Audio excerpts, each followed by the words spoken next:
I want to talk to you guys about Bernie and Mandami's Ukraine problem, or more specifically, if we really want to get to the origins of it, New York's Ukraine problem. See, New York has the highest concentration of Ukrainians of the entire country, between 100,000 and 150,000 Ukrainians. When I went up to Buffalo, New York, in order to get my passport so I could go over to Ukraine for the first time in April of 2022, I saw some of the most Ukrainian flags that I've ever seen in my time in the United States while driving up and around that area. And we're talking about Buffalo, New York, and near the border with Canada. But there's also people in the boroughs. There's also people throughout the city of New York that have Ukrainian heritage as well. And that's on top of many other Americans who are very concerned about the outcome of the war in Ukraine. In fact, if we were to talk about specifically Democrats across the political spectrum, we're talking about roughly 70% of Americans who believe that we should support Ukraine. We should give them aid. We should give them assistance, help them in this fight. So a strong majority, more than when Trump was first entering office after a year and a half of failed policy. Within the Democratic Party, we're talking like 95%. 95%. It's overwhelming. It's near one-party state status. And so it's interesting when I see campaigns in a primary where the vast majority of the voter base are 100% on board with supporting Ukraine. From top to bottom, when you go to Congress, there's only one person in the Democratic Party that voted against the Support Ukraine Act, and it wasn't even because they were against giving Ukraine aid. It was because of a different ethical dilemma, well, what they called the dilemma, about sanctioning Russians, or what they called economic warfare on Russian civilians. So what we're talking about in the Democratic Party is overwhelming support for Ukraine that has developed into a party consensus over roughly 5 years. There was support for Ukraine before, but now it has solidified because some Americans saw the mistakes of previous administrations and didn't want to repeat them. Some of them saw the true horrors of Russian occupation and were disgusted by them. Some of them saw how blatant the Russians were in starting this invasion to begin with, and they lost any trust in them. There was many different forces that pushed people to support Ukraine, but they do. And so that is why it is so peculiar. That is why it is so strange when I see Democratic campaigns that don't want to talk about Ukraine. Now, mind you, just because there's a campaign that doesn't want to talk about Ukraine does not mean that they don't support defensive aid to Ukraine, humanitarian aid to Ukraine, that they wouldn't have voted for the Support Ukraine Act, that they, wouldn't be a reliable voice, even in the room privately. But it does show what they think voters prioritize. It does show what they prioritize on the campaign trail. And it does show at least silence if they don't speak on it. Now, that in and of itself doesn't mean anything. But that, plus other context clues and other direct information, you mix it all together, and you can get a bad picture from somebody's hesitance. And that's what you need to call it. Hesitance, avoidance, silence on the issue of the war. Now, nowhere is this going to be more glaring than in any campaign that advertises itself as anti-war. If you advertise yourself as an anti-war campaign, but you don't talk about the largest and deadliest war on the planet in a Democratic primary when it would benefit you too, that creates questions. And I had a lot of questions about two candidates running for office. And that is Claire Valdez in the 7th District, and that is Chevalier, I'm sorry about my horrible Yankee pronunciation, in the 13th, Avelia. Now, these two candidates are obviously, they might have their own differences on opinion, but I'm using them both because they're both in New York. They're both running in this cycle. They're both from I would say, the socialist wing of American politics, as they're, both from Democratic Socialists of America, at least in New York chapters and such. And also because they have gotten endorsements from the same people. They've gotten endorsed from Mondami, and they've gotten endorsed from Bernie, who are two very high-profile, left-leaning socialist, democratic socialist American politicians. So by them putting the stamp on these people, that gives them a lot of approval in these circles, gives them a lot of support. But none of that is a replacement for answers as anti-war candidates on the bloodiest war currently raging on the planet. And so we wanted to know. We reached out to the Claire Valdez campaign, and we reached out to the campaign for the 13th as well as the 7th through intermediaries. The intermediaries did not get us anywhere in the 13th, and the direct reaching out didn't get us anywhere in the 7th. And that wasn't it. If you look through the campaign of either of these people, they have not spoken about Ukraine at all. And what we also found out is that other organizations that were trying to approach them on the topic of Ukraine were having issues. One example of this would probably be, would be Progressive Victory. Progressive Victory posted, after they were reacting to some of the posts that Track Ukraine put out about these candidates, we were in regular contact with her campaign as we planned our new national initiative for her. Her team ceased contact after we asked for her position on Ukraine. It's not the first time she has ducked the issue. This is talking about the race for the 13th. This is talking about a candidate that is endorsed by Progressive Victory. If you go to Progressive Victory's pages for endorsements, what are you going to find? You go there, you'll find all sorts of candidates. Paige Loud, Ethan Wetchaluk. Sorry, some of these names I'm seeing for the first time. Evan Smith in Maryland. Look at that hair. Okay, maybe that's a decent endorsement. Josie, also running in Maryland. A lot of good Marylanders. No.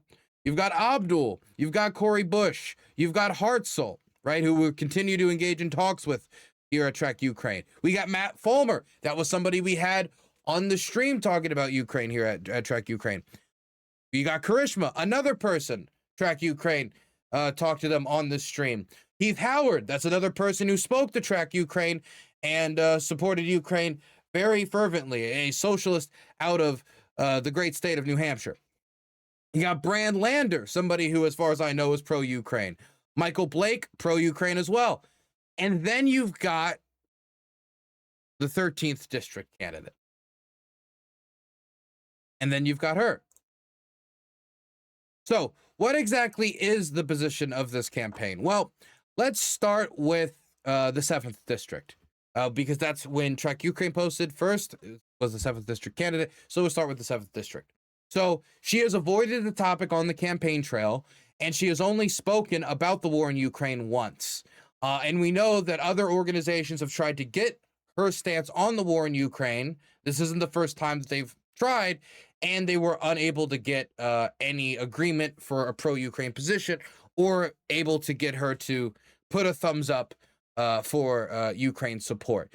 She instead avoided the topic and went about her business. Of course, she is not owed an endorsement, and her time is not owed to any organization, but this creates suspicion. And so we reached out to her directly, got no response. Instead, we only had one piece of evidence to go off of after she's coming from DSA New York, when DSA has a bad record on Ukraine, to put it lightly, at least. But then again, that's DSA National, not necessarily DSA New York. Here is what she said on the debate stage about the war in Ukraine. Given her first chance to speak about the war in Ukraine on the debate stage, she complained about the cost of aid and then called for more of the stalled negotiations. We have now spent billions of dollars backing the war in Ukraine. Thousands and thousands of people have died. I would like to see the United States play a diplomatic role in that conflict as well. Now, you can see the full context of the debate on YouTube.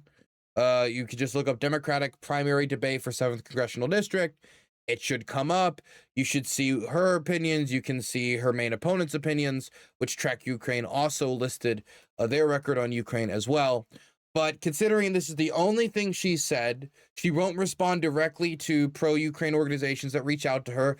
Other organizations can't get an answer. And we're talking about a war that's been going on for 5 years, And as an anti-war candidate, I mean, I think that the ranking here as read is quite fair, considering the chances she was given to speak, what she said the one time she did speak in public about it, and all the other chances she has been given to clarify, after essentially complaining about the cost of aid and using every opportunity to avoid talking about sending aid over. Mind you, the two other candidates on the debate stage that she was with, they said they were in support of Ukraine. If you take their polling data and put it together, they exceed hers. So more people in her district support primary candidates that are openly calling for support for Ukraine. The question is whether or not she'll edge out enough support that she can win the race without any need for that, or to even discuss that.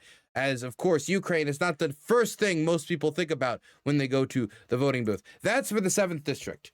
For the 13th district, I have even less hope. See, in the 7th district, when I speak to some people from New York DSA, as we are developing contacts in New York, as we're ready for either of these candidates to win in the long haul of conversations that will ensue if the Democratic Party starts to become become host to more and more arguments as to why abandoning the Ukrainians is really the only option. We're getting ready for that, and they tell me that, well, their campaign staff told me, and of course, I'm hearing this stuff third hand, right? And a research team hears stuff third hand, that maybe she would be okay with X, Y, and Z. But in this case, for the 13th, the 7th, maybe is movable, maybe it isn't. The 13th, maybe is movable, maybe it isn't. But there's more material provided that would indicate maybe isn't, seems to be winning out. Number one, she released a campaign page that said she was against sending, military aid to really any country. Any country includes Ukraine. That clearly puts the position against aid to Ukraine. Then in February, her campaign scrubbed the website and said, you know what? I'm not a big fan of having this on the website anymore. We're gonna take that off the website. And they did not give any explanation as to why they decided to change that on the website. Not fantastic. It both lacks transparency and seems to indicate a lack of support for Ukraine, but then got nervousness around it, so decided to walk away from the discussion. One could also say that if it was in February, that there is a possibility that did seem that it could match up with the either Bernie or Mondami or any of these endorsement rackets, these endorsement systems where, it takes months and months and months for them to filter you before they actually do the endorsement. And it could be, as that process was starting, they decided to do some cleanup work. Speaking of cleanup work, there is a lot of social media posts that she has made that has gotten her a lot of heat this race. Now, I don't need to go around and moralize about what someone should or should not do to the American flag, or moralize about, should you treat American veterans with respect, right? This is American politics. I'm sure there's plenty of other people that can elaborate on that. Or go over her statements and pontificate about that. What I'm much more interested in is what she said the day of the invasion. You mean February 23rd and February 24th? That 24-hour period, the war started. The bombing in the Donbass is escalating to higher levels. The Russians are on the border. They're starting to cross the border. The war is starting, and as the war was starting, she said the Cold War ended. And we've been bullying Russia ever since. When somebody asked, why are we involved in Ukraine? The full quote, the full text, if you wanted to see it, is down here. Why are we involved in what Rush and Crane got going on? From Clit Eastwood, Eatswood. Great name, by the way. Her response was, "'Cause the Cold War ended and we've been bullying Russia ever since. Also, war is lucrative for these sociopaths." So the reason America is involved is because we're bullying Russia and making money. So the Budapest Memorandum, European stability, the sovereignty, borders and nation states, global stability, the deterrence, any of these other reasons that could have pushed legislators to want to act, to want to send Ukraine support. These things took a backseat to her primary concern on the eve of the invasion, which was how America was bullying the Russians. Now, look, this is one tweet. This is one tweet on February 23rd, before much of the world found out about the horrors of Bucha, before much of the world found out about the horrors of the human safari in Kherson, even though I would be very surprised if either of these people have ever heard about what the human safari in Kherson is. This is one statement at one time, but when you're avoiding making any other statement at any other time, we got nothing else to go off of. And then when you were wiping the website of more evidence pointing towards wanting to cut off and abandon the Ukrainians, and then you don't elaborate on that on the campaign trail, and when people ask you, when news organizations reach out and say, why did you switch the website? Oh, that was just maintenance. Hey, a news organization is approaching about this quote you said about America bullying Russia. What do you have to say about it? Oh, I don't remember that quote. So it seems in New York, at least in the 7th and 13th district, the current policy on Ukraine is ask again later. We are not here right now. Out of service. We are closed. 404, page not found.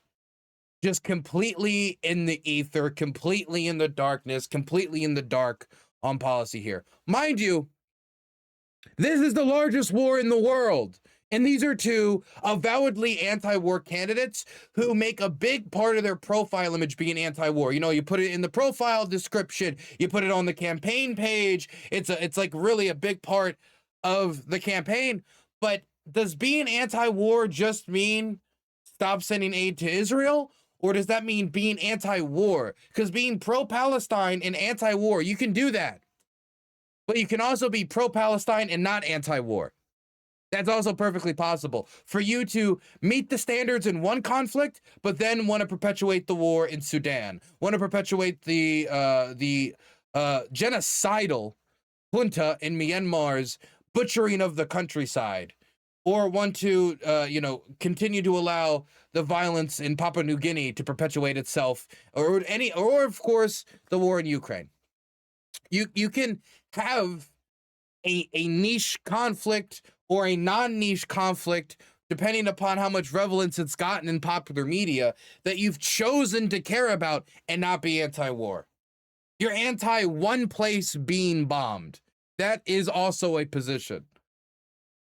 But if you're not willing to take the necessary actions to stop other countries like Ukraine from being bombed, to give Ukraine the tools necessary to stop and push back against the Russian occupation, so that the Russians might actually treat negotiating like a necessity and not like an option. And that's how you get the war over, to make the Russians think that negotiating and ending the war is a necessity, what absolutely 100% necessary. No other options. We have to do it for the survival of Russia and the survival of Putin. That is how you bring an end to the war, not by playing patty cake, or by waiting with no answers, or by cutting off the Ukrainians and waiting for some result that didn't work for the Trump administration after a year and a half. And the polling has indicated, both in the Democratic Party, which has only become more fervently pro-Ukraine, to the point where the majority of Democrats are not of the position that aid to Ukraine should continue. The majority of Democrats are of the position of aid to Ukraine needs to surge. It needs to surge to be so out of lockstep of both what is necessary to end the war, what is necessary to help occupied people facing ethnic cleansing, and what the actual feelings of the base are. This is a problem. This is a problem. And you got to understand that if these two people get elected, they're going to be some of the most powerful socialists in the entire country, and probably quickly become some of the most well-known socialists in the entire country. Both as people try to show them as a paragon of, socialist values and policy making for the future. I mean, that depends upon them actually, doing the policy making, or those who want to show them as another example of the failure of socialism, the failure of the left-wing movement in the United States, how the Democrats are becoming crazy, wacky lefties. And, the Democrats are, terrible, terrible communists. Whatever branding they're going to get from whatever side of the political aisle it is, they're going to get a big platform by which to represent the left. And if with that platform, when these votes come up, people are like, oh, who are all the votes in the Democratic Party against aid to Ukraine, against supporting Ukraine, who are of the position that we disarm the Ukrainians? Now, good luck, buddy. In other instances, America can go around and not dictate what militaries or policy, but we could dictate Ukraine and afterwards forget about our promises. That's not a good stance. And it's also a stance not held by any conservative Democrat. The closest might be Vincent Gonzalez, but Vincent Gonzalez, the conservative Democrat from Texas that resumed the pro-Ukraine advocacy group, literally bought billboards in his district in Spanish to try to connect to his constituents about the fact that he was meeting with sanctioned Russian officials in Paula Ann Luna's diplomatic excursion. That person voted in favor of the Support Ukraine Act. So if these people got in there and they have the positions that we believe them to have, and that's why we believe that they're avoiding the topic to begin with, they will be the worst Democrats, elected Democrats, because they're running as Democrats, whether they're DSA or not, the worst Democrats on the issue of Ukraine, and they will just so happen to be considered progressive and be considered socialist, both damaging the progressive label and both damaging the socialist label. Now, I'm saying this as if that's going to happen, but it's not necessarily going to happen. Both of these people could lose the primary, which is in 8 days. I mean, in the 13th, they're running against a incumbent who is the head of the Hispanic caucus and has been around for quite some time, been around long enough to vote on legislation in 2014 about the war in Ukraine, not just 2022. And in the case of the 7th district, she's running against, Claire is running against somebody who has been known in the borough for over 20 years, the borough president.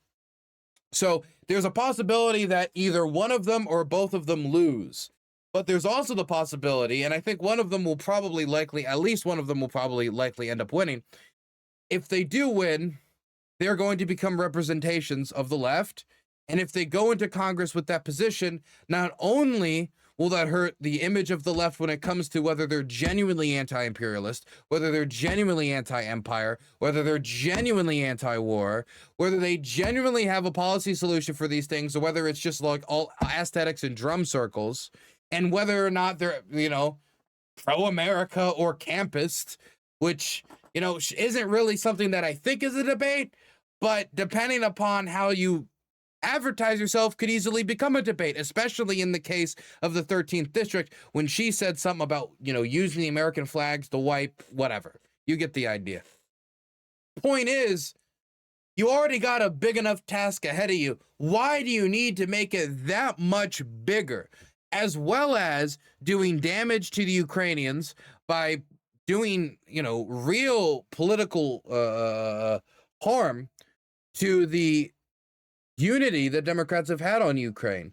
For every vote that Democrats lose on Ukraine, they've got to pick up another Republican vote. We're supposed to expect better of our own party. I say that as a registered Democrat, been a registered Democrat since I've been able to vote. And if people cannot expect better of us, then will we expect that people who are fervently pro-Ukraine, will they assume when voting Democrat, oh, they're going to be pro-Ukraine?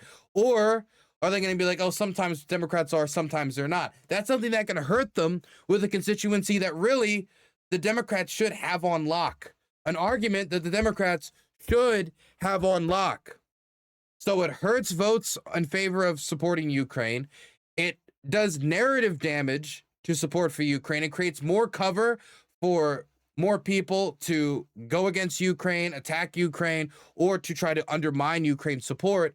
And it also makes it easier for other people within the Democratic Party to vote against legislation to support Ukraine. Because before, if it's just Ilhan voting against the Support Ukraine Act, that, the negative reaction is concentrated. But if it's a bunch more people, the negative reaction will be dispersed between 3 names. Instead of being like, oh, that was Ilhan, people will be like, oh, that was that one woman, and I think Ilhan, and I think some of them are from New York, People aren't going to know. It's not going to be one name that they just have to remember. It's going to be 3 or 4 names. And let me tell you, when it's 3 or 4 names, people tend to forget. People tend to forget. And that's what I'm worried about. I'm worried right now that the left is forgetting about the war in Ukraine. Because again, to campaign as an anti-war candidate and have no plan, nothing, no plan, no offer, no commentary really to speak of, to the point where it's an issue that you avoid because you think it could do damage to you. Like, people want boldness from their campaigns. Boldly approach the issue. Grab the bull by the horns and try to establish some position on Ukraine, because you're going to have to eventually. But maybe the hope is that once you're through the primary, once you've got all those wine moms votes locked in from the Democratic primary, all those people who would usually be supporting Ukraine, then you can offer your opinion. Then once the election is done, once the election is won, then we can wait for either her to say, you know what, I am pro-Ukraine. I was convinced by my compatriots and my comrades and, solidarity. I'm a true internationalist. That's one thing she might say. Another thing she might say is, I am not in favor of perpetuating forever wars. How exactly cutting off American aid is going to end the forever war, since it didn't work in Trump's case, seemingly signifying that maybe you need another policy solution rather than just abandoning the Ukrainians to be bombed harder. I mean, that's just as possible of an outcome. That's just as possible of an outcome. And there needs to be a prepared response for that. There needs to be people who are out there willing to speak and on behalf of those who right now don't have those voices in American politics. They're not in these rooms. And to, of course, when we can, platform Ukrainian voices, since while they might not be in many of these rooms, even though here at Track Ukraine, our ambassador program, we try to do that, it'd be better if their voices and their experience could be used as evidence as to why Ukrainians just abandoning them or forgetting about them isn't anti-war, because they're still experiencing the war, and the possibility of the war spiraling out, or the war expanding, or another war happening 5 years down the line is all still very, very present. So I'm really hoping that whether they win or they don't win, that we have more of this conversation on the American left. We have more of this conversation in these primaries. We get these policy positions out early, up and at them early. And ultimately, if they do win, that they readjust their position after listening to Ukrainian New Yorkers, those directly displaced by the war, because depending upon what the United States does and does not do next House session and the sessions to come, that could determine whether or not Ukrainians are the most displaced people on the planet or not. And after we disarm them, there is some moral culpability here that we cannot let our electeds run away from, no matter how aesthetically leftist they could be or actually leftist they could be.